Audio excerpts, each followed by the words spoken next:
नमस्कार।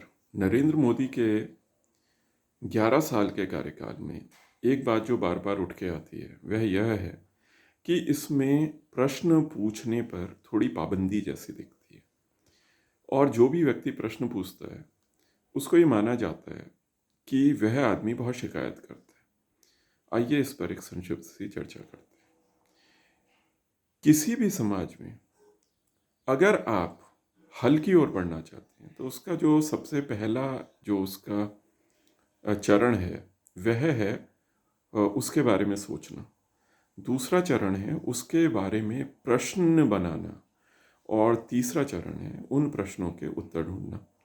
अगर कोई समाज ऐसा हो जाए जो कि प्रश्न पूछने पर पाबंदी कर दे तो इसका अर्थ यह है कि अब वह समाज उन्नत नहीं हो सकता, विकास की ओर नहीं बढ़ सकता।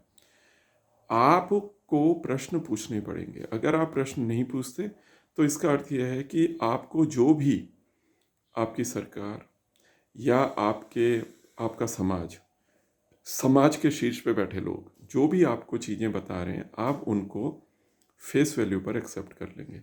और जब आप उनको फेस वैल्यू पर एक्सेप्ट कर लेंगे तो जो किसी भी समाज का, किसी भी सभ्यता का, किसी भी देश का जो एक विकास करने का जो एक तरीका है उसको आप बीच में बाधित कर देंगे।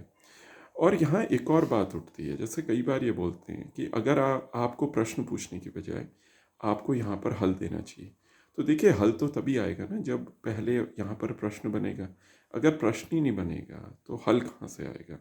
प्रश्न बनने का मतलब ही यही है कि प्रश्न पूछने वाले ने इसके बारे में सोचा है, इसलिए वह यहाँ पर दूसरे चरण पर है। अब आने वाले समय में वह यह चाहता है कि इसका हल निकले। तीसरा बिंदु यह है कि अगर कोई व्यक्ति प्रश्न पूछता है तो क्या उसके लिए आवश्यक है कि हल भी उसको ही ढूंढना है? नहीं। जो पूरा संसार है, पूरे संसार का जितनी भी सेक्टर्स चलते हैं, जितने भी क्षेत्र चलते हैं, भले वे बिजनेस हो, एजुकेशन हो, अनुसंधान हो, शोध हो, सरकारें हो, उसमें जो व्यक्ति सवाल पूछता है उसके लिए आवश्यक नहीं है कि हल भी उसको ही ढूंढना है। सवाल को ढूंढना भी एक कार्य है।